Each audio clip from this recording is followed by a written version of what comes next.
Pasensya ka na, babe. Sorry. Puro na lang sorry. Pero lagi mo naman ako inaaway. Sorry na.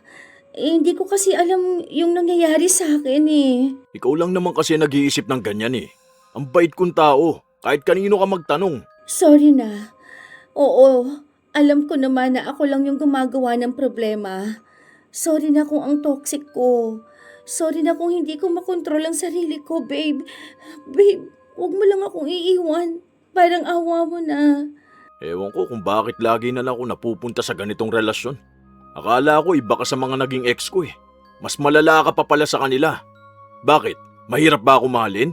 Mahirap ba akong pagkatiwalaan ha? Sa isang relasyon, paano mo malalaman kung ang pinapakita ng kapareha mo ay tunay at alin doon ang paraan niya para makuha ka at ang gusto niya? Dahil yon ang matinding palaisipan kay Maureen, lalo na at unang pasok niya sa isang relasyon. Pero minsan, kusang lumalabas ang bawat ugali ng isang tao. Ano kayang magiging matinding balik ng kapalaran sa isang narsisista na kasintahan?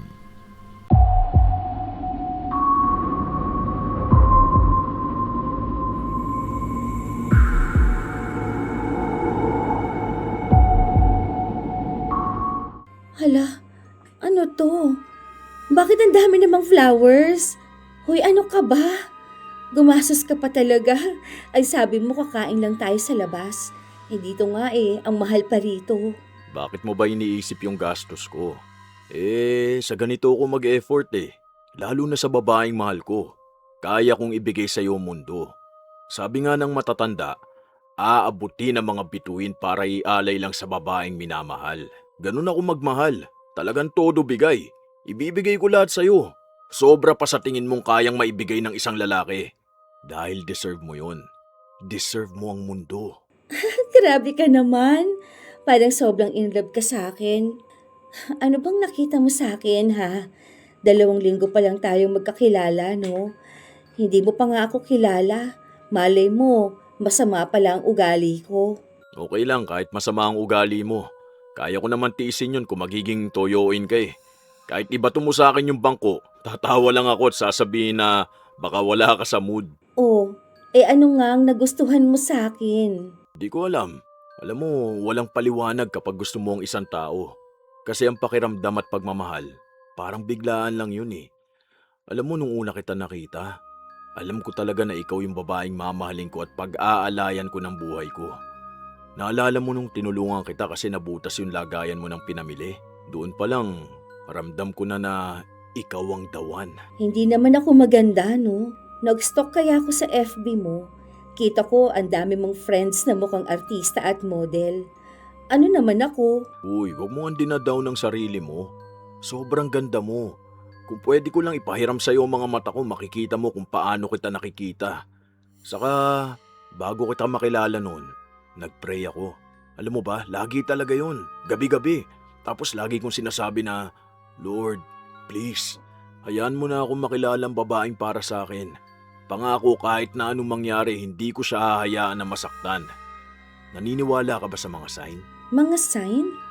Oo naman. Naniniwala pala doon ng mga lalaki? Oo naman. Siguro yung iba hindi. Yung mga lalaki na gusto lang puro laro. Yung mga hindi marunong sumeryoso ng babae. Medyo weird ako, no? Kasi iba ako dun sa mga lalaki na yun eh. Kasi ako, naniniwala talaga ako sa mga sign. Sa katunayan, lahat ng hiningi kong sign, ikaw ang nakapagbigay nun. Seryoso ba yan? Ano yung mga yon ha? Tulad ng sinabi ko, kapag sinong babae yung pang-7 na papasok sa pinto at nakasuot ng kulay pink na dress, siya na yung babaeng para sa akin. Ikaw yung nakita ko nun. Kailan yun? Basta nung una kitang nakita sa may KFC, tapos nagmamadali ka pa nga nun eh. May mga kaibigan ka na naghihintay sa'yo nun. Ay, oo. Naalala ko na. Doon kita unang nakita. Hindi lang ako nagkaroon ng lakas ng loob na kausapin ka eh. Pero nung meron na akong lakas ng loob, ayun, hindi na ako nagpatinag sa kaba. Kasi para sa akin, tayong dalawang destiny. Kahawig mo nga yung babae na laging nasa panaginip ko kahit noon pa eh. Kaya nagulat talaga ako nung nakita kita. Pakiramdam ko nga, ang tagal na natin magkakilala sa sobrang gaan ng pakiramdam ko sa'yo. Hoy, alam mo, ako rin, may lagi akong napapanaginipan na lalaki kaso walang muka. Parehas mo rin ang forma, tsaka ang gaan din ng pakiramdam ko sa'yo. Tignan mo nga ang una natin pag-uusap. Parang alam mo na ang buong buhay ko. Pati pinagdaanan ko sa family ko, alam mo na. Hindi ko yung sinasabi sa ibang tao Malihim ako. Pero sa sobrang pamilyar ng pakiramdam ko sa'yo, nakapagsabi agad ako. Kaya alam kong ikaw na ang dawan ko. Sagutin mo na kaya ako. Parang ang bilis kasi eh. Alam mo yon, magiging first boyfriend kita, kaya gusto ko kilalanin muna kitang mabuti. Hindi mo pa pala ako kilala? Naikwento ko na sa'yo lahat ng tungkol sa buhay ko. Tapos itong efforts ko sa'yo. May meeting ako pero hindi ako nagpunta kasi ikaw ang inuna ko. Paraan ko para maipakita sa'yo kung gaano ka kaimportante sa akin. Kasi sa totoo lang, hindi ako basta-basta lang. Gusto ko rin naman yung sigurado ka sa akin. Sure naman na ako sa'yo. Bigyan mo lang ako ng time. Sige, pero mas maganda kasi kung relasyon ang pinapatagal, hindi panliligaw. Hintayin ko Sana next week na agad. Favorite number mo yung 15, di ba? Baka naman gusto mong gawin nating anniversary yun. Halos araw-araw tumatawag si Gerald sa kanyang nililigawan na si Maureen. Lagi niya ring sinasabi kung anong ginagawa niya. Laging tinatanong kung kumusta na ito, kung kumain na ba. Kahit na hindi nang hihingi ang dalaga, lagi siyang nagpapadala ng pagkain para rito. Kahit na anong gusto ni Maureen, kahit isang beses niya lang sinabi, natatandaan na agad ni Gerald. Kaya nararamdaman din naman ng dalaga na seryoso sa kanya ang manliligaw. Pero may nararamdaman siyang kakaiba na hindi niya maipaliwanag. Gusto niya pa talagang kilalanin ang binata. Mas matagal pa sana, kaso parang minamadali siya ni Gerald. Minsan pa, magkakasama silang magkakaibigan at napag-usapan nila yon. Sure ka ba talaga dyan? Baka naman sa umpisa lang magaling yan. Makinig ka rito. Lalaki kasi to Magaling lang din sa umpisa. Huy, hindi no. Magaling ako kahit hanggang huli. We, bakit iniwan ka kung magaling ka pala? Iba naman yata yan. Balik tayo dito kay Maureen. Ano bang nararamdaman mo? Kinikilig ako kapag kausap ko siya. Hindi, kasi ganito yan. Ang gaan talaga ng pakiramdam ko sa kanya. May mga dati naman akong manliligaw pero hindi naman sila nag-push sa akin Hindi gaya ng ginagawa ni Gerald sa akin ngayon. Tapos ang bait niya pa. Na-meet niya ng mga parents ko kasi nagpunta siya sa bahay.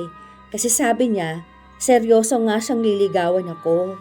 Gusto niya na makita rin ng parents ko na ganun. Na kaya niyang manindigan para sa akin. Ayun, mabait talaga siya.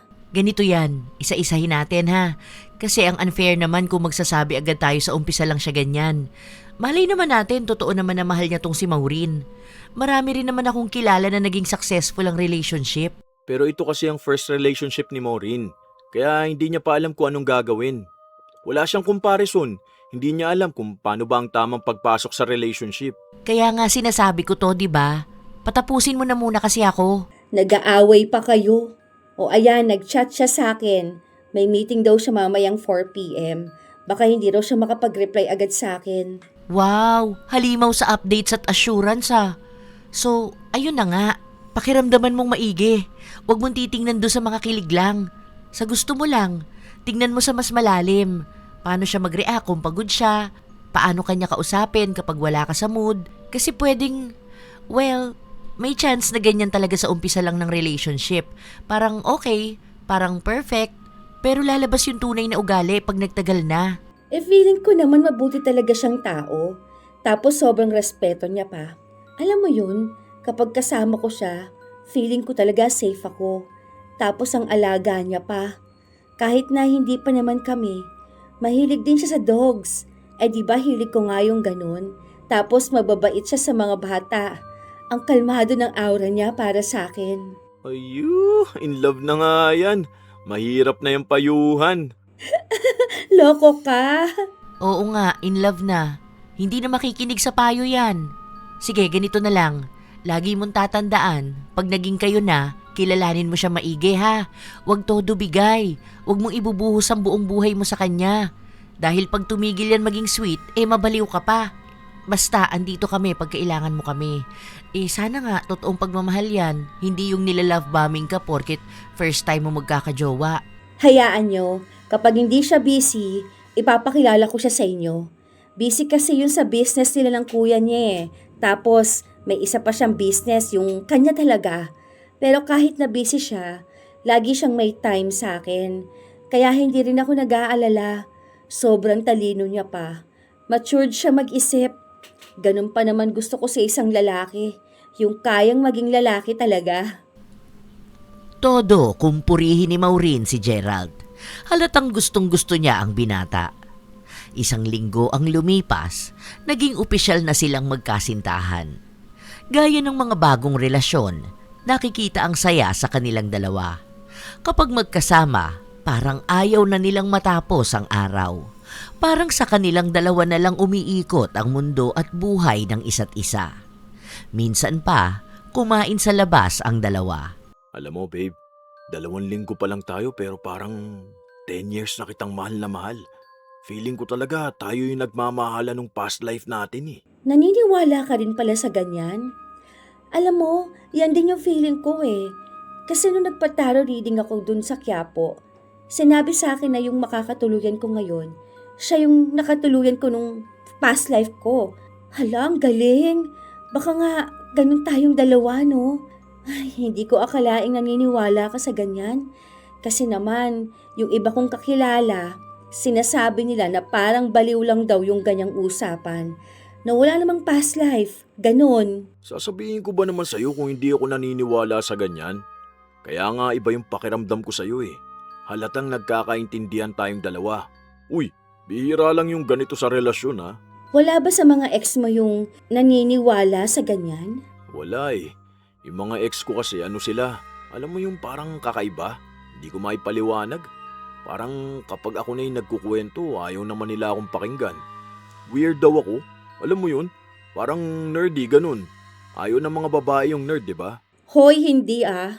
Ako kasi mas gusto ko yung lalaking nerd. Kasi mas nakakausap ko sila ng malalalim. Yung kahit na walang kwenta, nagagawa namin ng kwento. Tulad nito, sa mga past life, sa astrologies, mga zodiac signs, ganun. Aliens, yan, yung mga weird things. Kung ano-anong hindi normal na usapan, doon ako mas interesado. Kaya nga, hindi ako nagkakajowa noon eh. Kasi hinahanap ko yung kahit na weird ako, maiintindihan ako. Kakaiba naman pala mga ex mo. Kaya malaking pasasalamat ko talaga na nakilala kita. Baka hanggang ngayon tinatago ko pa rin pagiging weird ko. Alam mo naman kahit noon sa family ko, di ba? Ayaw nila ako naririnig na nagsasalita ng mga weird na bagay. Hayaan mo, kasi nandito naman ako. May makakausap ka na ng mga ganyan. Feeling ko hindi tayo mauubusan ng topic. May gift pala ako sa'yo. Meron na naman? Meron pa nga to oh. Tapos nilibre mo pa ako dito sa mamahaling restaurant. Hindi ka ba mauubusan ng pera niyan? Tapos lagi ka pang nagpapadala ng food sa office. Nakakahiya naman. Baka isipin nila pineperahan kita. Sino naman mag-iisip nun? Saka kusa akong ginawa to, hindi mo naman hiningi. Kaya nga ako nagpapakahirap na magtrabaho at magnegosyo para mapigyan kita ng magandang buhay, no? Saka girlfriend kita. Ibig sabihin lang nun, dapat gagawin kitang prinsesa. Wala sa akin yung mga gastos na yan. Mga regalo na yan. Kasi kapalit naman yan. Napapasaya kita eh. Saka sa lahat ng naging girlfriend ko, ngayon ko lang to ginawa. Kasi alam ko talaga na deserve mo to eh. Nasa car yung gift ko. Pagtapos mong kumain, punta tayo doon.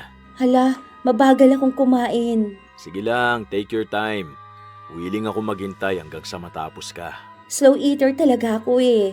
Baka mainip ka kapag magkasama tayo. Ano ka ba, babe? Sinabi ko na nga sa'yo na kahit ikaw pa ang pinakamabagal kumilos sa lahat, handa akong maghintay sa'yo. Hindi kita mamadaliin. Gusto kong kumilos ka ng naaayon sa gusto mo. Dahil ganun kita kamahal. Nakakainis ka naman. Pinapakilig mo na naman ako. Lagi-lagi kitang pakikiligin kahit nauugod-ugod na tayong dalawa. I love you, babe. I love you too, babe. Sobrang saya ni Maureen nung mga sandali na yon. Hindi sasapat ang salitang kilig dahil higit pa roon ang ibinibigay sa kanya ni Gerald. Ramdam na ramdam niya kada minuto na mahal siya ng kanyang nobyo. Nung natapos na silang kumain, nagtungo na sila sa kotse. Di ba sabi ko sa'yo may gift ako? Ito na. Cute na tuta. Hala, wow, ang cute! Hala, paano mo nalaman na gusto ko nito? Pangarap ko talaga magkaroon ng toy poodle. Ay, grabe. Sobrang okay ng reaction ko. Kasi naman, no, sobrang saya ko lang talaga. Naalala ko lang dati, sabi mo pangarap mo magkaroon ng ganyang alaga. Pinahanap ko pa yun sa tropa ko ha. Ang hirap din makabili ng ganyan. Ang cute niya. Grabe, parang hindi totoong dog, no? Alam mo, natutuwa ako ngayon kasi masaya ka. Salamat talaga, babe. Wala man lang ako naibigay sa'yo. Wala pa kasi akong sahod eh. Ano bang gusto mo? Hindi ko kasi alam kung anong ibibigay ko sa'yo kasi parang kaya mo namang bilhin ang lahat eh. Basta ang gusto ko masaya ka.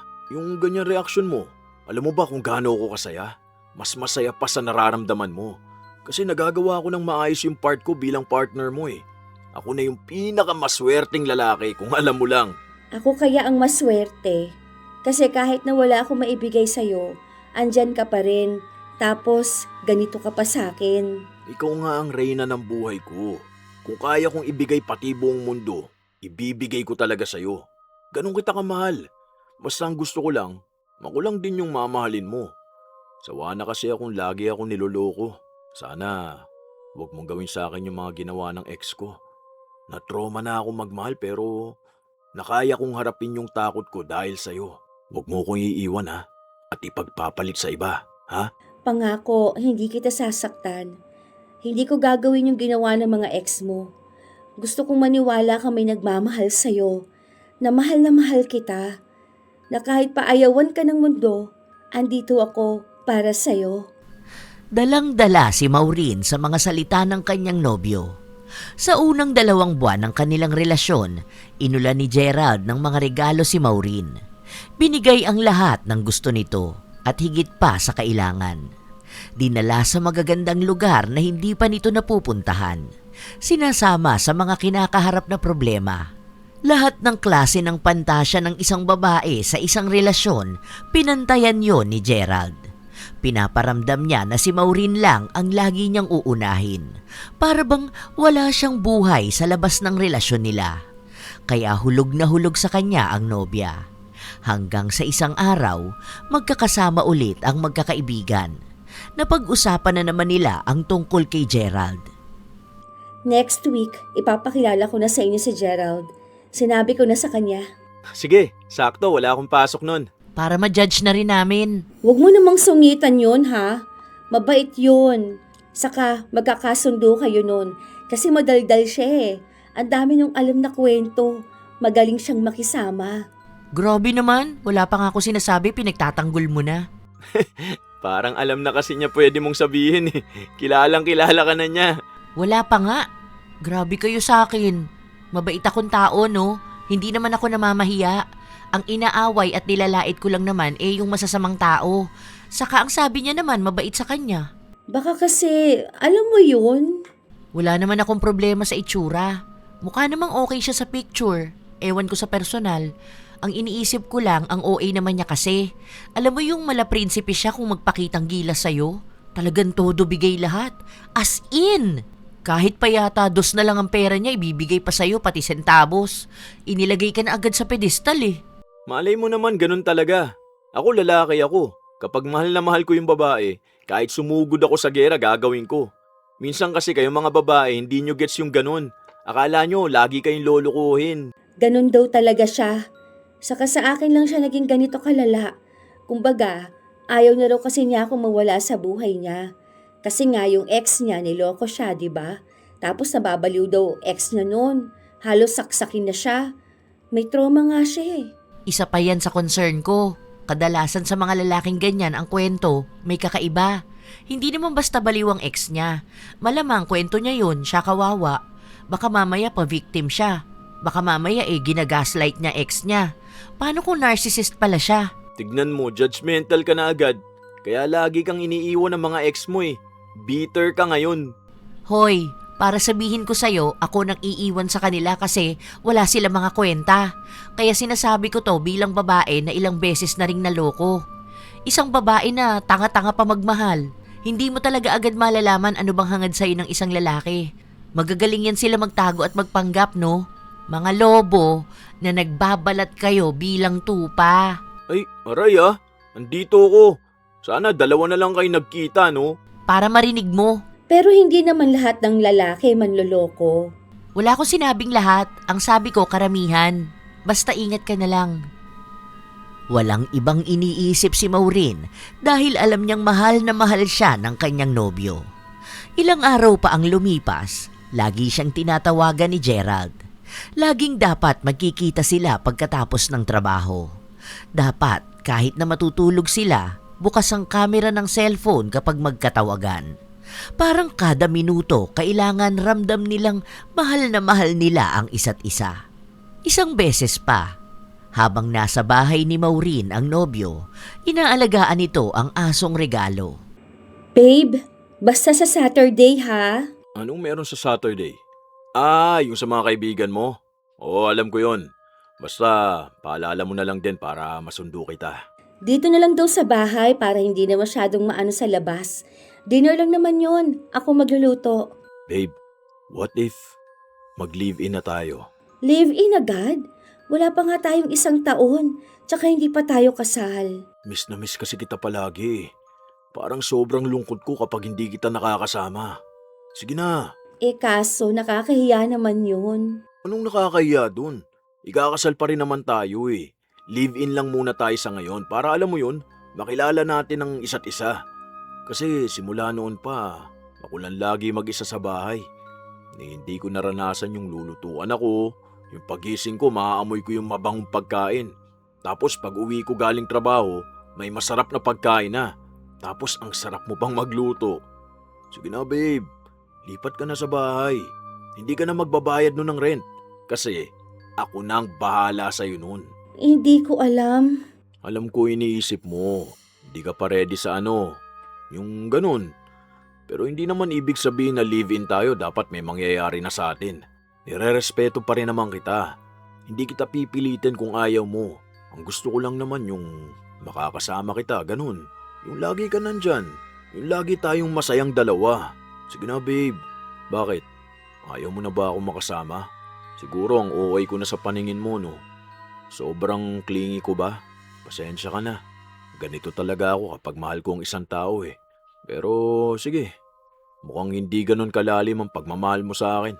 Okay lang. Kasi, babe, Hindi, okay lang.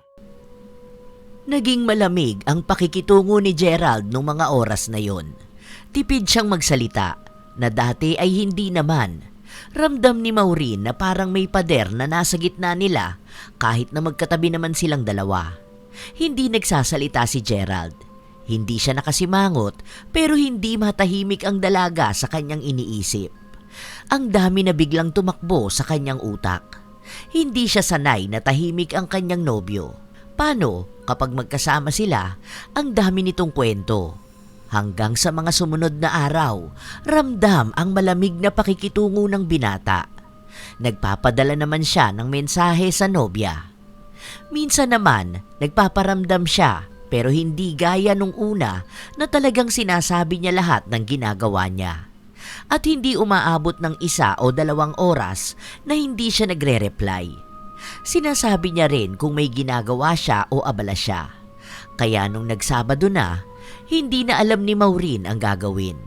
Kasi nasa biyahe na ang mga kaibigan niya. Inaabangan si Gerald. Mabuti na lang, dumating din ang kanyang nobyo. Masigla na ito at madaldal. Ikaw si Bella? Parang nakita na kita. Saan ka nga ulit nagtatrabaho? LCT Corp? Sabi na eh. Nakita na kita. Boss mo si Calix? Oo, ang matandain mo naman kung nakilala mo agad ako. Oo, ganun talaga ako. Mabilis akong makakilala ng tao. Saka pinapakita ka rin kasi sa akin ni Maureen. Yung mga pictures nyo noon. Tol, RV nga pala. Uy, nice to meet you ah. Buti na lang may kakampi na ako ngayon. Ha? Bakit? Lagi kasi akong inaapi ng dalawang to eh. Dahil sa ako lang yung lalaki sa aming magkakaibigan. Lalo na tong si Bella. Ingat ka dyan ha. Nananakmal yan. Hoy, tarantado, hindi oh. Ah, tignan mo, nanuntok na agad. Ang sakit nun ah. Ang kulit nyo ah. Bagay kayong dalawa. Hoy, ew, no. Kahit yan na lang ang lalaki sa mundo, hindi ko yan papatulan. Mas lalo naman ako no. Kawawa ang lalaki sa'yo.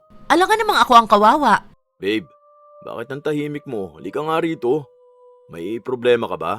Masama ba ang pakiramdam mo ha? Ayun, naglandian na sa harapan namin oh. Wala na. Nalilito pa rin si Maureen sa nararamdaman niya pero nakisama siya sa usapan. Pansin niya naman na masaya ang kanyang nobyo. At tama nga siya, nakasundo niya ang dalawa. Madaldal kasi si Gerald. Bukas siya sa kahit na anong usapan. Mapapolitiko man yan o sa trabaho o sa ekonomiya. Lahat kaya niyang sabayan. Kaya nagiging malalim din ang usapan. Gumaan ang loob ni Maureen dahil baka mali lang siya nang iniisip na may tampo sa kanya ang nobyo. Nung natapos na ang buong araw, umuwi na rin ang dalawang magkaibigan. Pati na rin si Gerald. Matapos ng gabing yon, balik na naman sa pagiging malamig ang binata sa kanyang nobya. Hindi na mapakali si Maureen, kaya siya na ang kumausap sa nobyo. Anong cold? Hindi naman ah. Nagpapadala pa rin naman ako ng message sa'yo. Busy lang talaga ako nitong mga nakaraan. Saka alam mo naman yun, di ba? Akala ko ba okay lang sa'yo? Feeling ko kasi nagtatampo ka sa akin. Nagtatampo? Para saan naman? Okay naman tayong dalawa. Ikaw ba, okay ka lang? Baka nararamdaman mo yan dahil sa trabaho mo. Ano? Stress ka ba sa work mo? Stress ako sa work. Pero kasi, Oh, kita mo na. Stress ka na pala sa work mo eh. Tapos sa akin mo naman ibubuntun. Huwag naman ganun, babe. Emosyon mo yan eh. Dapat kaya mo yan i-handle. hindi. Kasi miss na kita eh. Bihira na lang tayo magkita. Noon naman, kahit may ginagawa ka, pinupuntahan mo pa rin ako, di ba? Eh, wala na akong time sa ngayon kasi ang daming projects eh. Kapag tapos ko, uwi na agad ako. Hindi na nga ako nakakakain na maayos dahil pag uwi ko ng bahay, tinatamad na akong kumain. Pero nagchat-chat naman ako sa'yo kapag matutulog na ako, di ba? Busy lang talaga ako. Hindi mo ba napapansin na ang payat ko na? Hindi na ako nakakakain kahit almusal. Buti nga ikaw, pinapadalan ko ng pagkain para hindi ka malipasan ng gutom. Sorry na pala. Naiintindihan ko naman. Eh, sa ganitong edad natin, lagi na tayong busy. Hindi ka ba masaya na inaayos ko yung future nating dalawa? Buti sana kung pumayag kang mag-live-in muna tayo eh. Para yun, may oras tayo sa isa't isa. Lagi tayong magkasama sa bahay. Yun lang kasi ang choice natin eh. Sige, kung gusto mo. Pero next week na lang ako maglilipat ng gamit. Ay, hindi na. Bukas mag-off ako. Tutulungan kita maglipat ng gamit. Akala ko busy ka. Kailangan naman pabayaan kita, di ba? Ayoko naman na napapagod ka. Sa totoo lang ay napilitan lang talaga ang dalaga na tumira sa iisang bahay kasama ang kanyang nobyo. Hindi niya lang kasi mapigilan ang kanyang sarili sa pananabik na makasama ito. Nasanay kasi siya noon na lagi silang magkasama. Nagumagawa ng paraan ng nobyo para masulit nila ang mga minuto na silang dalawa lang. Nung lumipat si Maureen, pansin niyang bumalik ang sigla ng nobyo. Ito pa ang nag-aasikaso sa kanya sa halip na siya ang mag-aasikaso. Babe, okay na yan. Ako na dyan. Di ba sabi ko ako dapat yung magluluto kasi lagi kang pagod pag uwi? Hindi ko naman matiis na nakikita ka napapagod. Parang nakukonsensya ako eh. Kasi gusto ko na prinsesa ka rito sa bahay. Hindi kita katulong. Okay lang kasi konti lang namang ginagawa ko. Grabe no? Parang mag-asawa na talaga tayong dalawa. Ang bango mo naman, babe.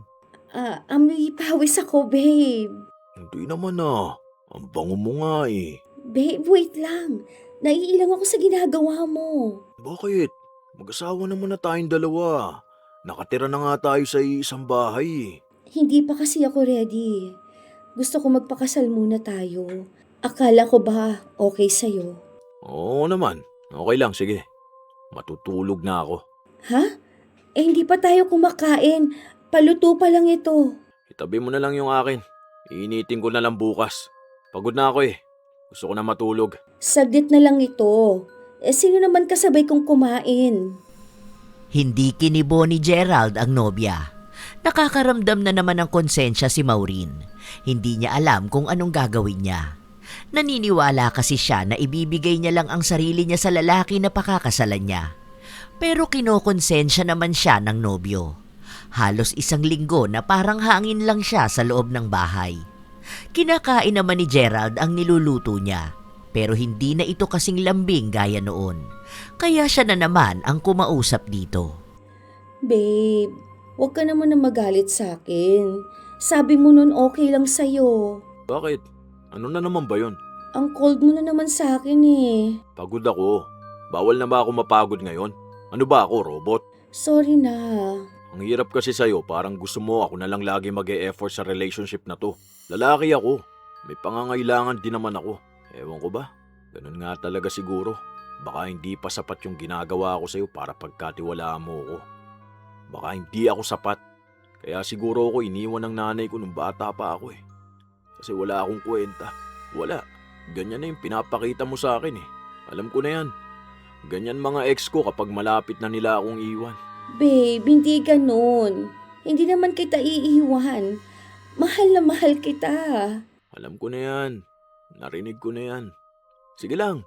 Saktan mo na lang din ako na parang hindi ako naging mabuting tao sa'yo. Sige lang. Iwan mo ako gaya ng ginawa nila sa akin. Okay na yun. Ganun naman talaga ang buhay ko eh. Ito yung sinasabi ko na kaya ayoko magmahal eh. Nagte-take ako ng risk kasi akala ko iba ka sa kanila. Babe, hindi lang naman ako pumayag na makipagtalik sa'yo kasi alam mo naman na gusto ko muna ng kasal. Ang sabihin mo ka mo, hindi ka sigurado sa akin. Hindi ako yung nakikita mo sa future mo. Bakit? Kulang ba mga naibigay ko sa'yo noon? Nung nililigawan kita, ang dami ko namang regalo na binigay sa'yo ah. Nung naging tayo, lahat ng kailangan mo binigay ko. Lahat ng gusto mo kahit na hindi mo hinihingi. Sa lahat ba ng bigay ko, nanghingi ba ako ng kapalit? Nakarinig ka ba sa akin ha? Minsan lang ako hihingi sa'yo eh. Pero parang hirap mong ibigay. Hindi ako nanunumbat ha. Pero sino bang gumagastos sa lahat? Sa mga date natin noon, kaninong pera ba yung gamit? Akin, di ba? Dito sa bahay, sino nagbabayad ng bills? Sinong bumibili ng grocery? Di mo man lang na-appreciate lahat ng mga ginawa ko para sa'yo. Pare-parehas kayong lahat. Nagmamahal lang naman ako ha. Nagbibigay ng higit sa kaya ko. Pero hindi nyo naman ako binabalikan ng pagmamahal. Sorry na. Babe, please. Huwag ka naman ganyan sa sarili mo. Na-appreciate ko naman lahat eh. Uy, bakit hindi mo maibigay yung nag-iisa kong hiling? Hirap na hirap ka para dun. Aanin ko yung sorry mo. Oo na, sige na. Pero ipangako mo sa akin hindi magbabagong pakikitungo mo sa akin.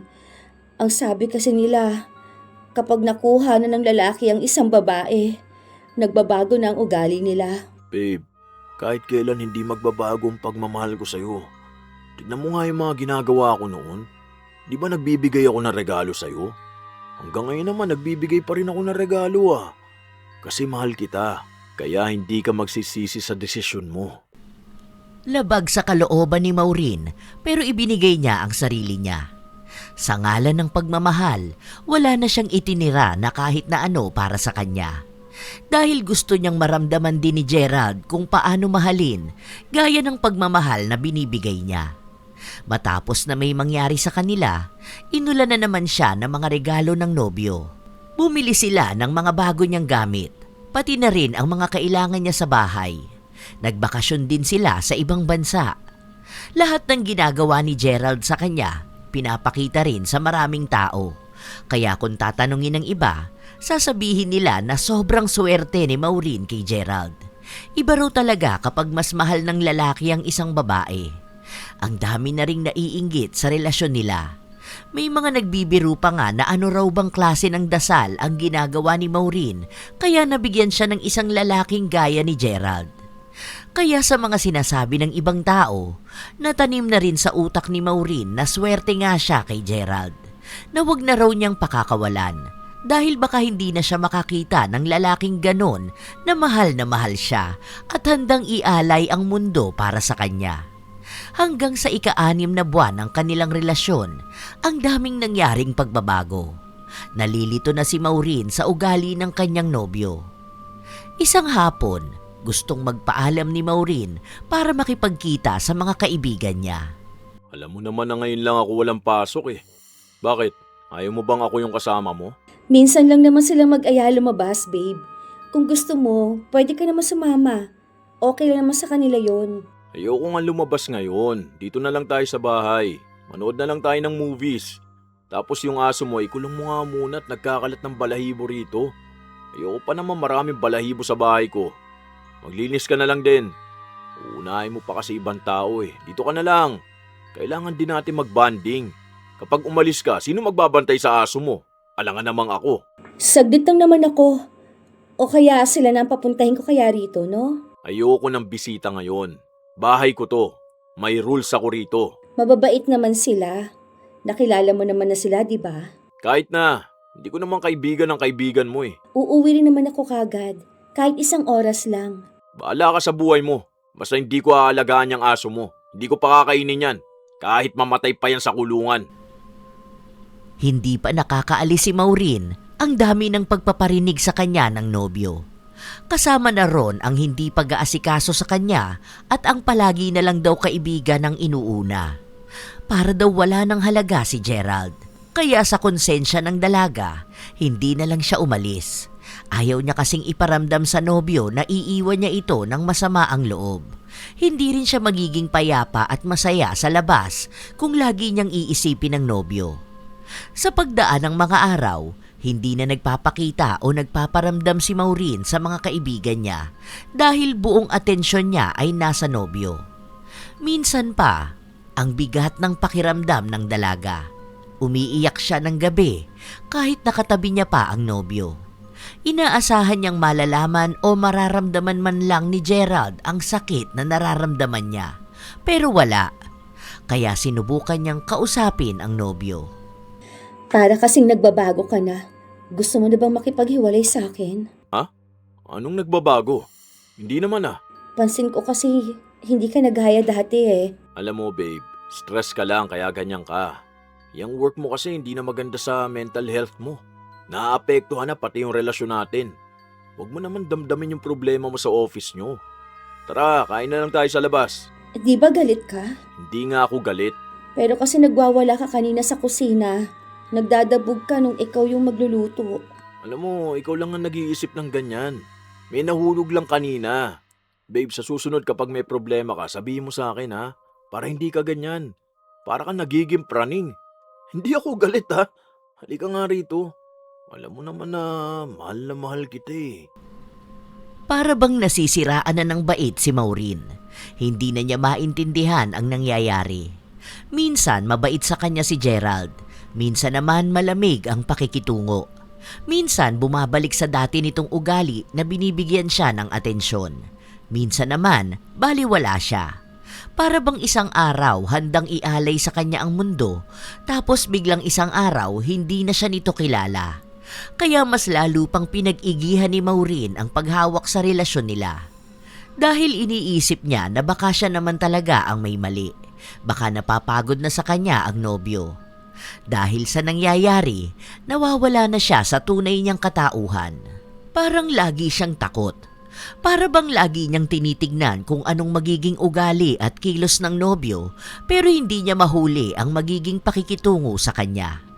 Habang pabawas ng pabawas ang pagmamahal na binibigay sa kanya ni Gerald, siya naman ang sobra-sobra.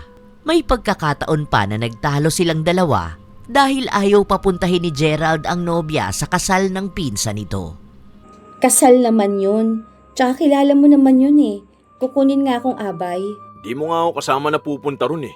Malay ko ba kung may lalaki ka? Ako? Manlalalaki? Oo. Baka biglang hanapin mo sa iba yung atensyon na sinasabi mong kulang na naibibigay ko sa'yo. Hindi mo ba matiis yung mga kaanak at kaibigan mo? Ako nga, dami kong sakripisyo para sa relasyon natin eh. Para lang magkasama tayong dalawa. Tapos ikaw parang palaging atat na atat kang pumunta sa mga ganyan. Di ba dapat mas gusto mo na tayong dalawa lang? Masyado ka pa nga talagang bata. Hindi na ako bata. Gusto ko lang naman magkaroon ng buhay sa labas ng relasyon natin. Ayan, Lumabas na rin yung totoo. Gusto mo na magkaroon ng buhay sa labas ng relasyon natin. Kasi naghahanda ka na makipag-iwalay sa akin, oh. Parehas ka lang din pala ng mga taong nanakit sa akin. Ano? Nasulsulan ka na ba ng mga kaibigan mo? Sinabi ba nila na maghanap ka na ng iba? Kulang ba yung mga ginawa ko? Kulang ba yung mga naibigay ko sa'yo, ha? May ibang lalaki bang handang tapatan yung kaya ko? Wala na. Kahit na kanino ka pa mapunta, hindi ka na makakahanap ng lalaking gaya ko. Hindi sa sinasabi kong wala nang tatanggap sa'yo, ha. Ang sinasabi ko lang, iba pa rin ako sa kanilang lahat. Hindi lahat ng lalaki kagaya ko na kayang tanggapin ang gaya mo. Kahit na napakalayo ng narating ko sa buhay. Pwede ba tumigil ka na? Oh, sumisigaw ka na, babe. Okay ka lang ba? Ano ba? Bitiwan mo nga ako! Babe, okay lang yan. Nandito lang ako, ha? Alam ko naman na stress ka. Huwag mo namang ibaling sa akin yun. Paano hindi ako magagalit kung ano-anong pinagsasabi mo sa akin eh? Babe, wala akong sinasabi. Ang inaano ko lang, gusto lang naman kita makasama. O, iba na yung nagiging reaksyon mo. Kinokontrol mo ko. Ayaw mo akong umalis sa tabi mo. Gusto mo ikaw na lang lagi ang masusunod sa buhay ko. Tapos hindi na kita maintindihan. Minsan okay ka, minsan sweet ka, minsan mainit ang ulo mo, minsan cold ka. Tapos hindi mo ako pinapansin. Nababaliw na ako kakahula kung anong ginawa kong mali eh. Babe, hindi yan totoo. Yung mga iniisip mo, gawa-gawa lang yan ng utak mo kasi nai-stress ka lang sa trabaho mo. Walang nangyayaring kakaiba sa akin. Hindi ako nagbago. Tignan mo nga, nagbigay ako ng regalo sa inyo nakaraan, di ba? Tingin mo ba kaya ng ibang lalaki yung ganon?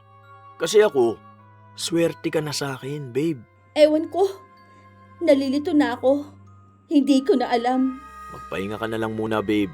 Nandito lang ako para sa'yo. Bata ka pa kasi kaya ganyan pa nararamdaman mo. Hayaan mo akong magdesisyon para sa ating dalawa, ha? Dahil mas marami naman akong karanasan sa buhay. Okay lang yan. Makinig ka lang sa akin, ha? Sorry. Nainis lang kasi ako eh. Hindi ko alam kung anong gagawin ko. Sorry, babe. Huwag mo kong iiwan dahil ganitong ugali ko, ha? Oo, kaya kitang tiisin. Huwag kang mag-alala. Nakulong na lang si Maureen sa relasyon nila ni Gerald. Hindi siya makaalis kahit na ang toxic na nila minsan dahil hindi niya kayang magsimula o mabuhay ulit nang wala si Gerald.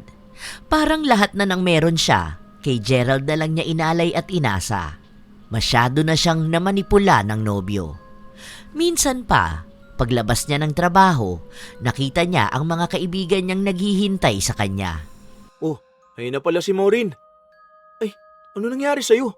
Parang ang tanda mo na tignan. Akala ko ako lang nakapansin. Ang dry ng balat mo. Okay ka lang ba? Bakit hindi ka na nagpaparamdam sa amin? Okay naman ako. Busy lang sa buhay. Tara, labas tayo. Wait lang. Paalam lang ako kay Gerald. Andito na tayo oh. Tara na. Magsabi ka lang na magkakasama tayo. Ihahatid ka naman namin. Alam ko meron ka ng problema. Tara na. Ayaw pa sana nung una ni Maureen na sumama sa mga kaibigan niya. Pero pinilit siya ng mga ito. Tinatanong siya ng tungkol sa kanilang dalawa ni Gerald. Uy, nag-aaway na yata silang dalawa. Hindi na naaalis yung kamay ng kaibigan natin sa cellphone niya, oh. Bakit? Ano bang sabi sa'yo? Nagagalit nga siya. Hindi na nagre-reply sa akin. Ano nangyayari sa relasyon nyo? Nagbago na ba siya? Ang bilis ha. 6 months pa lang parang ang lala na ng stress mo sa kanya. Alam mo, nagiging dry na yung balat mo, pati yung buhok mo. Ang dami mo na rin tigyawat. Baka naman hindi ka na masaya sa jowa mo. Oo nga, tsaka parang iba na aura mo. Hindi ka na yung parang dating kikay. Tapos, mukha ka ng matanda. Ang sakit niyo naman magsalita. Ang pangit ko na ba talaga? Hindi naman sa ang pangit mo na, pero hindi ka na mukhang bata. I mean, hindi kasing mukha ng edad mo. 23 ka pa lang pero mukha ka ng 46 years old. Mas mukha ka pang matanda sa ate ko. Stress kasi ako sa work. Sa work ba? Oo. Okay naman kami ni Gerald. Ang alaga nga niya sa akin eh. Tsaka normal naman sa relasyon na nag-aaway, di ba? Sabi nga nila, yun yung nagpapatatag sa relasyon. Depende naman sa klase ng pag-aaway. Kapag yung toxic na klase na, umalis ka na. Parang andaling sabihin. Oo nga, parang kapag sinabi mong nasa toxic relationship, biglang bye na agad. Madali yun sa iba, pero hindi para sa lahat, no? Para naman hindi ka nagtiis sa ex mong toxic kung makapagsalita ka. Naalala ko pa nun, gusto mo nang tumalon sa building eh. Noon yun, no? Iba na ngayon. Iba na ngayon kasi ang dami mo pang napuntahan na toxic relationship. Kung nasa toxic relationship pa ng kaibigan natin, kahit anong sabihin natin dyan na makipaghiwalay, hindi niya kaya. Oo na, oo na. So, ano nga talagang nangyayari, Maureen? Sabihin mo sa amin. Talagang maglilihim ka pa?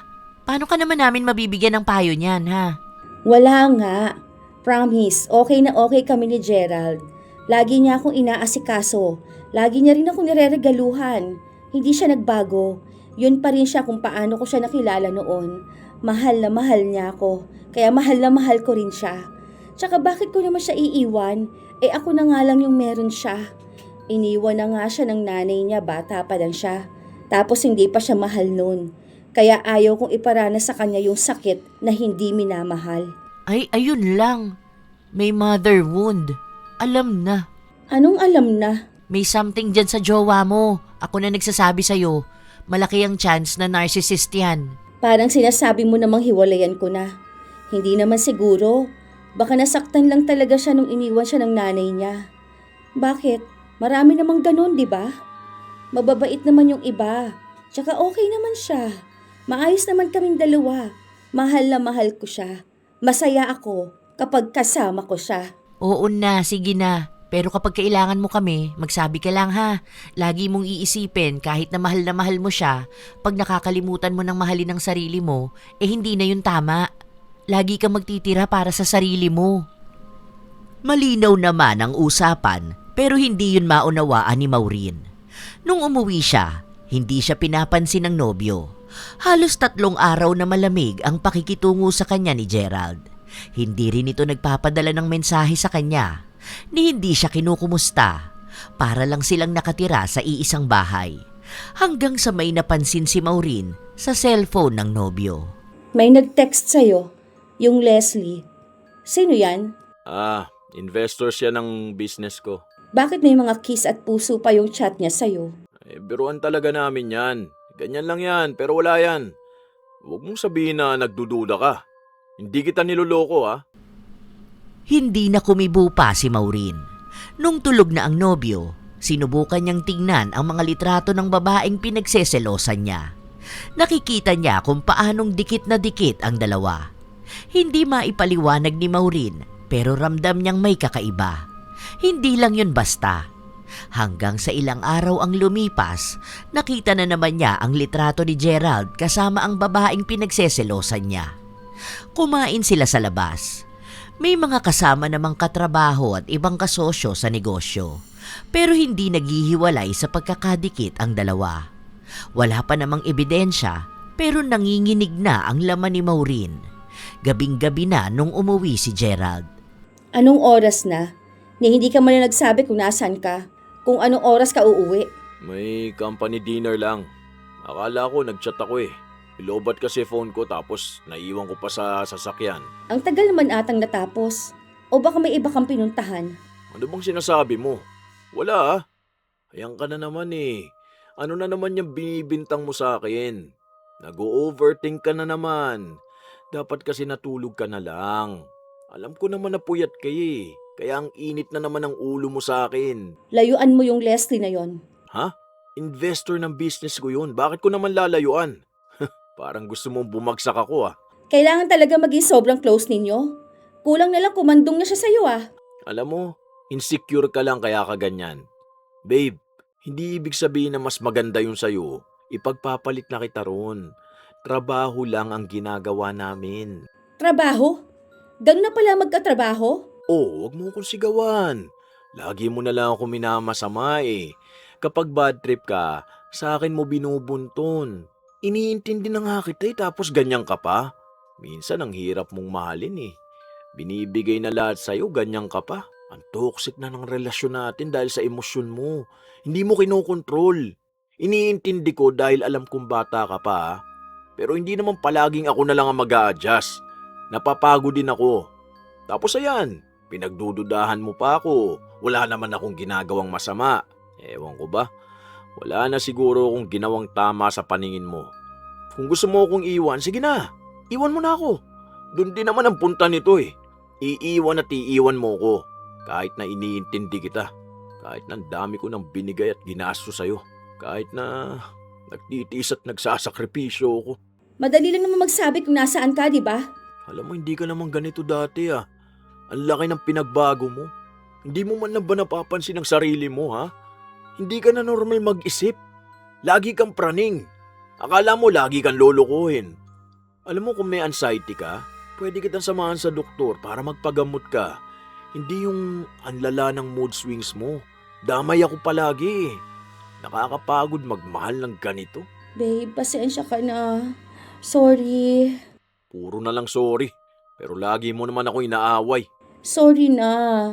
Hindi ko kasi alam yung nangyayari sa akin eh. Ikaw lang naman kasi nag-iisip ng ganyan eh. Ang bait kong tao. Kahit kanino ka magtanong. Sorry na. Oo, alam ko naman na ako lang yung gumagawa ng problema. Sorry na kung ang toxic ko. Sorry na kung hindi ko makontrol ang sarili ko, babe. Babe, wag mo lang akong iiwan. Parang awa mo na. Ewan ko kung bakit lagi na lang ako napupunta sa ganitong relasyon. Akala ko iba ka sa mga naging ex ko eh. Mas malala ka pa pala sa kanila. Bakit? Mahirap ba akong mahalin? Mahirap ba akong pagkatiwalaan, ha? Panay ang hingi ng tawad ni Maureen. Sa mga ginagawa sa kanya ni Gerald, mas lalo siyang nakokonsensya. Lagi niyang sinisisi ang sarili niya, na hindi siya nagiging sapat, na hindi niya raw kayang pantayan ang pagmamahal ng nobyo. Hindi niya yun masabi sa ibang tao dahil nahihiya siya at baka masabi na siya nga talaga ang may problema. Lalo na nakikita ng lahat na sobrang bait ng kanyang nobyo. Pero iba naman ang pinapakitungo sa kanya kapag silang dalawa lang ang magkasama. Magaling sa ibang tao si Gerald pero parang wala siya kapag kailangan siya ng kanyang nobya. Hanggang sa isang araw, napatunayan niyang nagloko ang kanyang nobyo. Pero sa halip na magalit siya, nanahimik lang siya. Nagbulag-bulagan. Iniisip niya na kasalanan niya yon. Kung sana raw naging maayos siyang nobya, hindi maghahanap ng iba si Gerald. At ang mahalaga sa kanya, hindi na raw ulit nagkikita ang dalawa. Sa kanya pa rin nananatili si Gerald. Sa mga nangyayaring ganon, nawawalan na ng respeto si Maureen sa kanyang sarili. Kapag nakatingin siya sa salamin, para bang ibang tao na siya. Ubos na siya. Dumating ang panahon na nagpaalam sa kanya si Gerald na aalis ito ng 1 linggo dahil may pupuntahan kasama ang mga kaibigan. Pumayag si Maureen. Iniiwasan na rin niya ang magtanong dahil baka magalit o magtampo ang kanyang nobyo. Nung bumalik na si Gerald, wala man lang dala na kahit na ano para sa kanya. Hindi gaya noon, kahit na hindi niya sabihin, lagi siyang binibilhan. Isang umaga, naghahanda ng lulutuin si Maureen. Babe, lagyan mo na maraming sili ha. Mas masarap yan kapag maanghang. Kaso hindi ako mahilig sa maanghang, babe. Okay na yan. Uminom ka ng tubig o kaya sanayin mo sarili mo. Mag-adjust ka naman para sa akin. Hindi yung lagi na lang ako mag-a-adjust para sa'yo. Gusto ko yan eh. Dapat yan ang gawin mo. Alam nga naman na ako palagi ang magbibigay ng pabor sa'yo. Sige, okay lang. Ganon ang naging sitwasyon nila. Halos wala nang maalala si Maureen na ginagawa ng kanyang nobyo para sa kanya. Mas lalo pang pinag-igihan ni Maureen ang pagiging sunod-sunuran sa kanyang nobyo. Kahit na madalas ay nanliliit siya sa kanyang sarili. Lalo na nung isinama siya nito sa isang handaan. Oh, sabi ko magpalit ka ng damit ah. Hindi ka pa nag-ayos. Nagtataka yata sila kung sinong kasama ko. Ang pogi ng boyfriend mo, hindi ka man lang nag-effort. Maayos naman ako, babe. Maayos na ba yan? Para ka lang bibili ng bango sa palengke. Kaya mo na nga. Alam naman ng iba na hindi talaga ako tumitingin sa itsura ng isang tao eh. Nasa ugali naman yun. Mag-aayos na lang ulit ako. Ay hindi na, wag na.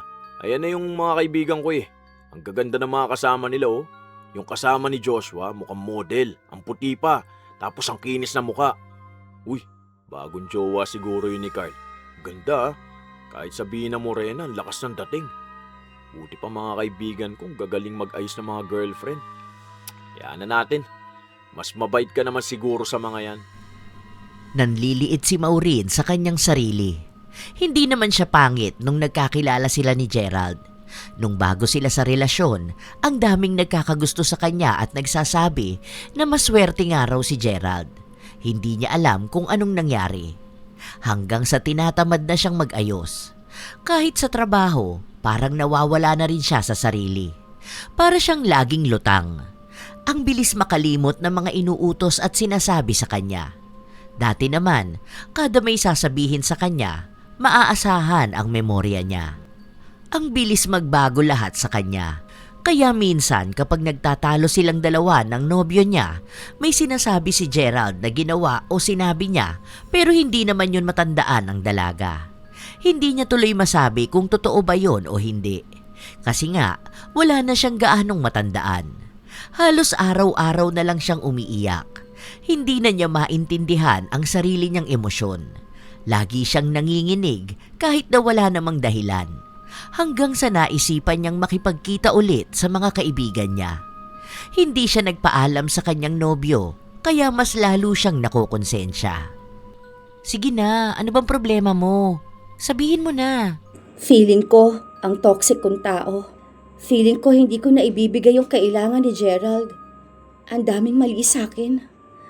Masyado siyang mataas para piliin yung gaya ko. Yan yung nararamdaman mo o yan yung pinaparamdam niya sa'yo?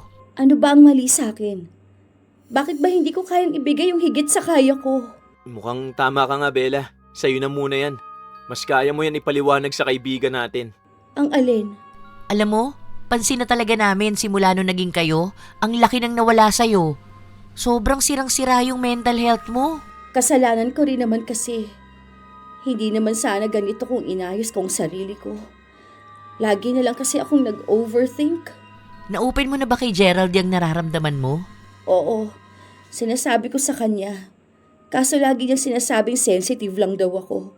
Na baka pagod lang daw ako. Na mali yung iniisip ko. May problema na ako sa pag-iisip, yung mga ganon. Baka nababaliw na raw ako. Hindi ko na tuloy maintindihan ang sarili ko. Hirap na raw siya mag-adjust sa akin. Anong gagawin ko? Palpak akong jowa. Hindi ka palpak, mali ka lang ng minahal. Tandaan mo, ang pagmamahal hindi dapat yan nakakaapekto sa mental health mo. Hindi ka niyan dapat binabaliw sa emosyon na hindi mo maipaliwanag. Dahil kung mahal ka talaga ni Gerald, handa siyang tulungan ka. Hindi palaging siya na lang ang tutulungan mo. Ang laki na ninakaw sa'yo ni Gerald. Tama naman si Bella eh. Bilang isang lalaki, alam ko kung anong kailangan ng jowa ko. Nasa amin na kung papakinggan namin yung sasabihin o hindi. Pero yan sa jowa mo, pinakikinggan ka lang niya kapag alam niyang nawawalan na siya ng kontrol sa'yo. Ano namang gagawin ko? Mahal na mahal ko siya. Hindi ko alam kung anong mangyayari sa akin kapag nawala siya sa buhay ko eh. Isa pa, alam ko naman na minsan pagod lang siya. Naghihintay ako na bumalik yung dating Gerald. Yung Gerald na nakilala ko, yung minahal ko. Hindi totoo yung Gerald na minahal mo. Hindi na yun babalik dahil ginawa niya lang yung ugali na yun para makuha ka. Paano kung magbago naman siya para sa akin?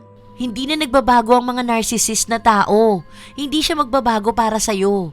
Alam ko, mahirap makawala sa ganyan. Pero mas mahirap mawala sa sarili. Kailan ka pa matatauhan? Hindi ko alam. Wala na akong ibang naiisip ngayon kundi puro na lang si Gerald. Mahal ko siya. At naniniwala akong babalik siya sa dati. Gagawin ko na lang siguro lahat para mahalin niya ako ulit. Kung paano niya ako minahal noon. Huwag na lang siguro kayo mag-alala sa akin. Kaya ko na to.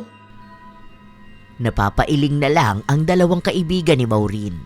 Dahil alam nilang kahit na anong sabihin nila, sobrang hirap talagang makawala ng biktima sa narsisista nitong kasintahan.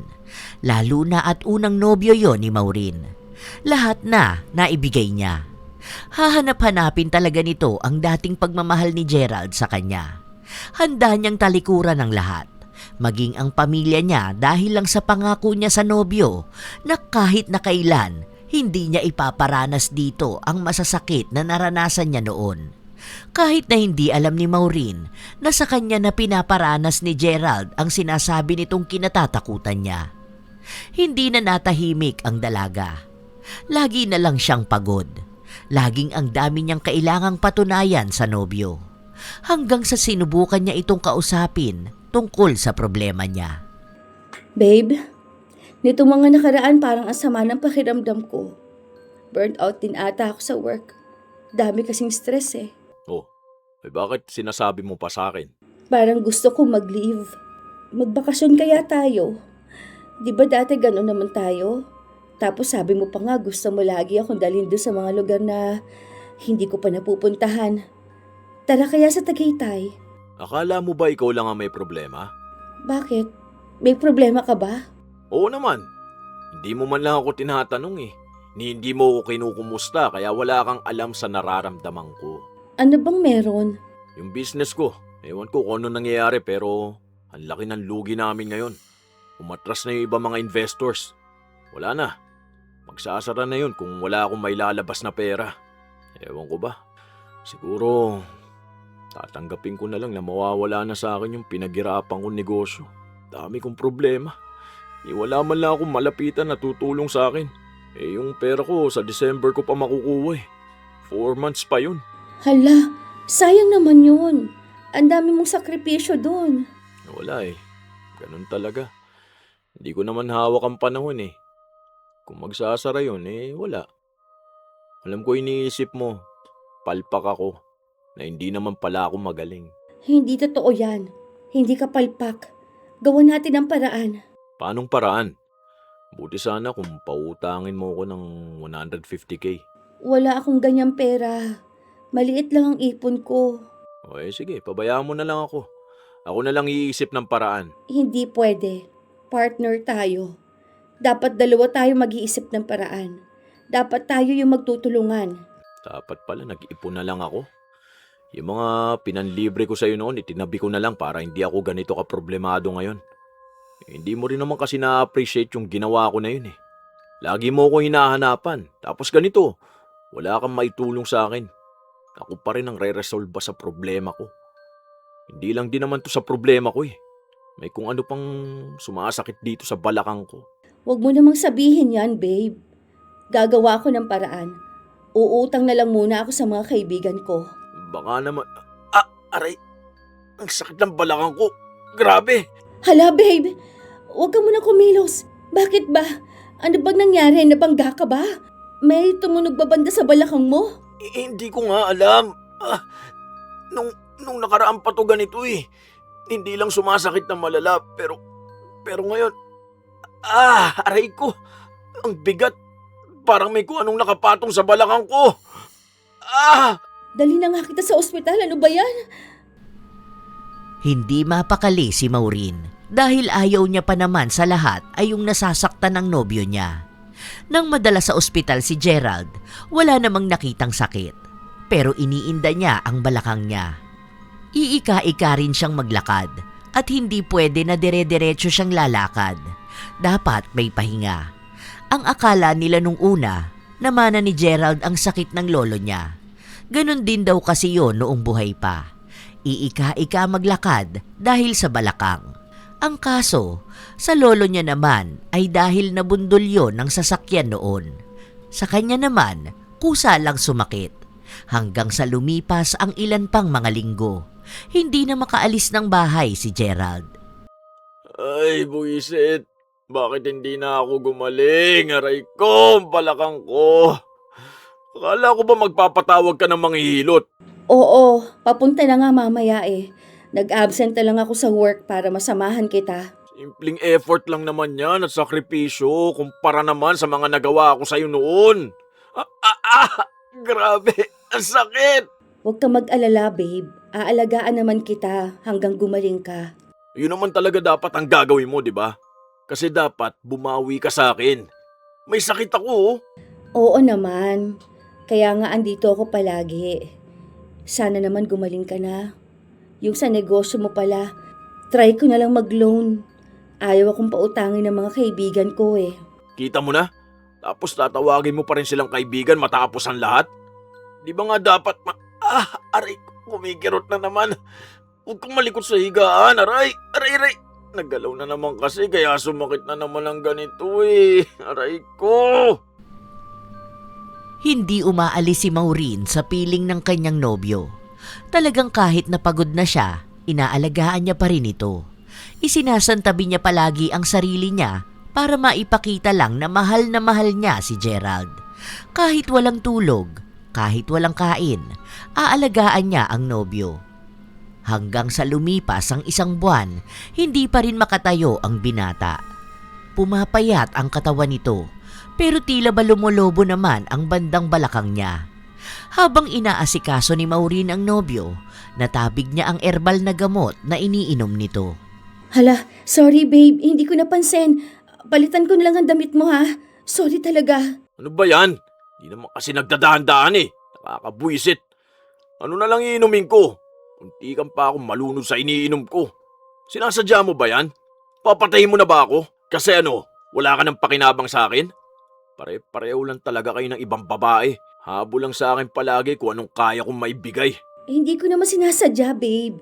Nagsorry naman ako. Puro na lang ba sorry?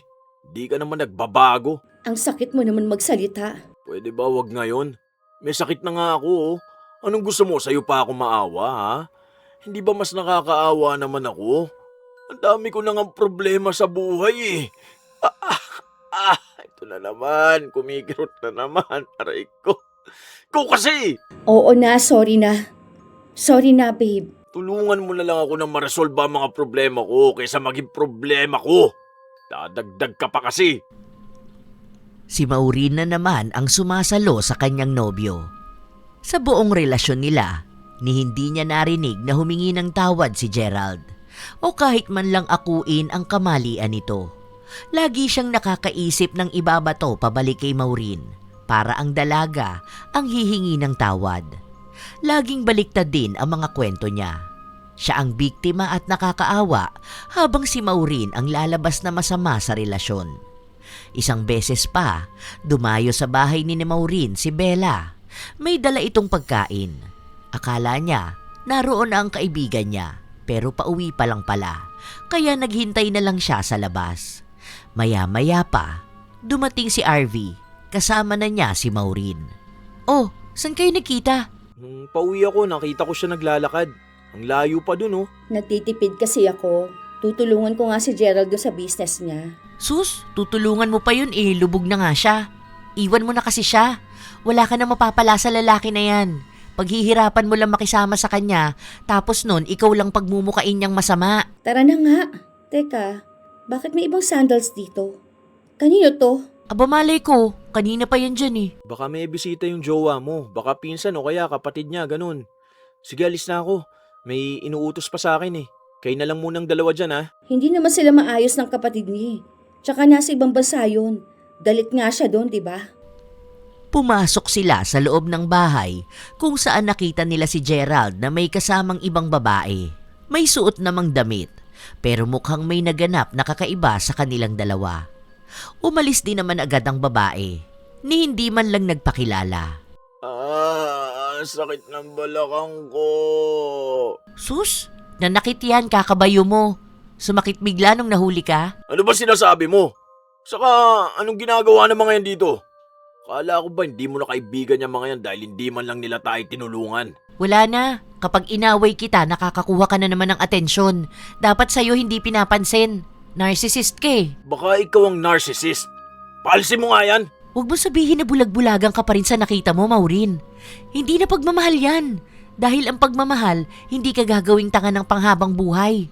Ano, ganyan na lang ba talaga ang gusto mo? Yung magiging taga-alaga ka ng gunggong na to? Huwag mo nga lasunin ang utak ng jowa ko. Ikaw lasunin ko dyan eh. Ginigising ko lang tong kaibigan ko dahil siyang nilason mo ang utak. Bago kayo naging magkakilala, sobrang masayahin niya. Puno siya ng pangarap sa buhay. Lagi siyang may nakikitang pag-asa sa mundo. Pero anong ginawa mo? Inubos mo yun lahat hanggang sa wala nang natira sa kanya kahit na sarili niya. Alam mo, tama lang yung nangyayari sa'yo eh. Bumagsak yung negosyo mo, tapos nagkasakit ka pa. Kaya naman pala lagi mo akong inaaway kasi ganyan ang sinasabi sa'yo ng kaibigan mo. Yung nakita nyo kanina, wala yun. Bakit? May naabutan ka ba? Kinumusta lang ako noon kasi kaibigan ko yun. Kung sana maayos mo kong inalagaan at binigyan ng atensyon, hindi ako hihingi ng atensyon sa kaibigan ko. Wow! Lakas talaga ng loob ng mga kupal na gaya mo. Ikaw ba hindi ka mananahimik? Di naman ikaw ang kausap ko, di ba? Ang sakit. Babe, grabe, tulungan mo ako. Nagkikilos kasi ako dahil sa inis ko dyan sa kaibigan mo eh. Babe, magsalita ka naman. Ipagtanggol mo ako sa kanya. Bella, umalis ka na muna. Oh, at talagang ako pa ngayon ang paaalisin mo? Please, umalis ka na muna. Sige, aalis ako. Pero ito ang sasabihin ko sa'yo, Maureen. Hindi ka magiging masaya sa ginagawa mong yan. Alam kong mahirap makawala sa ganyang relasyon. Ramdam kong mahihirapan ka mag-move on. Pero kapag nakaya mo yon, malalaman mo kung gaano kasarap mabuhay. Pero kung mananatili ka sa ganyang klase ng relasyon, ewan ko na lang talaga. Wala pa kayong anak. Isalba mo na ang sarili mo dahil kapag ikaw nabuntis pa, nako, kawawa kayo ng magiging anak mo. Kahit na kailan walang nagiging masaya magkaroon ng kasamang narcissist. Hindi ka mahal ng lalaki na yan. Mahal niya ang sarili niya. Dahil yung atensyon na binibigay mo sa kanya, yun ang nagfi-feed sa ego niya. Please, Bella. Payo ko lang sa'yo yan bilang kaibigan mo. Dahil ikaw pa rin ang magdedesisyon yan para sa buhay mo. Kaya nga sinabi ko sa'yo na magtira ka ng pagmamahal para sa sarili mo. Kaya dapat mahal mo rin ang sarili mo kahit na nasa relationship ka. Dahil kapag mahal mo ang sarili mo, hindi ka mananakawan ng buong pagkatao ng isang narcissist. Matapos yung sabihin ni Bella, kusa na rin siyang umalis. Si Maureen naman, hindi pa rin kumikibo. Hindi siya gumagalaw sa kinatatayuan niya, kaya nagpapaawa na naman ang kanyang nobyo. Babe, grabe yung sakit. Ang balakang ko. Ikaw kasi pinapunta mo pa yung kaibigan mo na yun eh. Huwag ka nalalapit ulit sa kanya kasi lason siya sa utak mo. Akala ko ba ang sabi mo hindi ka mambababae? Ano ka ba naman? May sakit na nga ako pag bibintangan mo pa ako. Ganyan ka na ba talaga? Sarili mo lang yung lagi mong iniisip? Babe, huwag ka naman ganyan sa akin oh. Ano na naman ba yan? Nag-iisip ka na naman ba ng hindi maganda? Nawawala ka na naman ba sa sarili mo? Oo! Matagal na ako nawawala sa sarili ko dahil sa'yo! Sa akin mo pa ibinibintang. Huwag mo naman akong sigawan. Hindi ka ba nahawa sa akin? Ang sakit ng balakang ko, aray ko. Akala ko pa naman mahal mo ako. Babe, mahal kita. Huwag kang magpapalaso ng isip sa sinasabi ng iba. Kaya may mga relasyong nasisira dahil sa panlalaso ng utak ng mga taong hindi masaya sa buhay nila eh. Nagbabago ka na kasi inaayaan mo makinig sa sinasabi ng iba. Hindi ako nakikinig sa sinasabi nila. Dahil kung nakinig ako sa kanila noon pa, hindi magiging tayo. Kung sana pinakinggan ko rin ang sarili ko, hindi ako mahihirapan ng ganito. Ikaw naman may kasalanan kung bakit tayo nagkakaganito ah. Kasi hindi ka nag-iisip para sa ating dalawa. Kung hindi ka naman nagbago, hindi tayo ganito. Lagi kang galit, lagi kang nagdududa. Akala mo ba hindi nakakasawa yung ganoon? Okay naman sana lahat eh. Kaso ang hirap mo nang mahalin ngayon. Basta alam ko ginawa ko na lahat. Ikaw ang may problema dito. May sakit na nga yung tao eh. Oo, ako talaga may problema. Alam ko na nga na may mali na. Hindi ko pa pinakinggan ang sarili ko. Kung kailan may choice pa ako noon na umalis na, hindi ko pa ginawa kasi umaasa akong babalik ka sa dati. Yung pinakita mong ugali sa akin noon, yun pala, peke lang lahat yun. Kinontrol mo ko. Hindi mo nga ako mahal. Mahal mo lang yung atensyon na nakukuha mo sa akin. Pinagmukha mo akong masama. Pinagmukha mo akong kulang. Kaya pati yung sarili ko, hindi ko na minamahal. Pinagdududahan ko na pati ang halaga ko. Babe. Masakit na yung balakang ko. Huwag mo naman na akong awayin. Huwag naman ngayon oh. Wala na akong pakialam sa'yo. Bakit? Akala mo ba ganun mo lang ako magagawang iwan? Kilala kita. Hindi mo kayang mabuhay nang wala ako. Hindi mo kayang lumayo sa akin. Hindi mo kayang makita na magiging masaya ako sa piling ng ibang babae. Huwag mong susubukan. Magsisisi ka talaga. Wala na akong mas pagsisisihan pa sa naging desisyon ko na magstay sa'yo. Pagod na ako. Ubos na ako. Ayoko na mas lalo pang mawala ang sarili ko. Kaya pasensya ka na. Ayoko na. Hindi alam ni Maureen kung paano niya nagawang lumabas ng bahay habang naririnig niya ang kanyang nobyo na humihiyaw sa sakit. Tumakbo siya sa kung saan, para siyang nawawala sa sarili. May humihila sa kanya pabalik sa loob ng bahay para magkaayos silang magnobyo, pero ang utak niya sinasabi sa kanyang tama lang na umalis na siya at isalba na ang sarili. Nahahati siya sa dalawang pagpipilian. Hanggang sa nakarating siya sa bahay ng kanyang kaibigan. Iyak siya ng iyak. Halos mabulag na siya sa dami ng luha na inilalabas ng kanyang mga mata. Noong kahit paano kumalma na siya, saka siya kinausap ni Bella at RV. Mag-isa lang naman si Bella dito eh. Siguro dito ka na lang muna, no? May mga kukunin ka bang gamit doon? Ako na lang kukuha. Saka mo na kunin, baka saksakin ka nun ni Gerald. Makakakilos pa ba yun? Nagawa pa nga mambabae eh. Tingin mo hindi siya makakakilos ng maayos? Buti na lang natauhan ka na. Pero hindi pa yan. Alam ko mahal mo pa siya. Saka ang mga narcissist hindi yan papatalo. Pustahan tayo, hahanapin ka niyan at pipilitin ka makipagbalikan. Dahil ayaw ng mga yon na nawawalan sila ng kontrol. Tingnan mo, manunuyo yan. Pero nasa sayo na yan kung anong desisyon mo. Pero tandaan mo ha, mas okay na umiyak ng umiyak habang nagmo-move on kaysa umiyak ng paulit-ulit kahit nasa iisang relasyon ka. Hindi mahirap makipaghiwalay, mahirap lang manindigan na iwan ang nakasanayan. Hindi nga nagkamali si Bella. Pinuntahan ni Gerald ang nobya. Iika-ika pa nga itong maglakad. Iniinda ang sakit ng balakang pero may dalang mga regalo. Relo, bag, damit, alahas, bulaklak at kung ano-ano pa. Pwede bang umalis ka na? Babe, ayusin na natin to. Ayoko na. Huwag mo na akong guluhin oh. Babe, hindi naman ganun kalala yung away natin ah. Nag-overreact ka lang talaga. Kaya nga nandito ako oh. Nag-effort ako para bumalik ka. O sige, sorry na kung may nagawa talaga ako mali. Kung may pagkukulang ako, magbabago na ako, promise. Huwag mo naman akong iwan oh. Hindi ka ba naawa sa akin? Aray! May sakit ako pero gumawa pa rin ako ng paraan para suyuin ka. Kahit na mapahamak ako, basta bumalik ka lang kasi mahal kita. Bakit ngayon mo lang ginagawa ulit yan? Akala mo ba madadaan mo pa ako sa dami ng regalo na yan? Sa mga salitaan mo? Sa mga pagpapaawa mo? Akala ko ba kapos ka sa pera? Bakit gumastos ka pa? Para kapag bumalik ako, may maisusumbat ka na naman sa akin? Babe, hindi ko alam mangyayari sa buhay ko kapag nawala ka pa. Ikaw na lang ang meron ako eh. Sige na, bigyan mo ako ng isa pang pagkakataon. Pinalaki mo kasi yung issue eh. Kung nagkamali ako, tao ako, babe. Normal yun. Saka bawat relasyon dumadaan talaga sa ganito. Pinapatatag dapat tayo ng problema, hindi tayo sinisira. Bakit? Hindi mo ba ako namimiss? Akala ko mahal mo pa ako. Naalala mo ba dati? Yung una nating pagkikita? Di ba alam mo at ramdam mo na may something sa atin? Na soulmates tayo. Yung masasaya natin pagsasama. Yung mga gala natin noon. Yung mga pangarap na binubuo natin. Hahayaan mo na lang ba na masayang yun dahil sa simpleng galit mo? Hindi yung simpleng galit. Mahal pa rin kita. Pero ayoko na.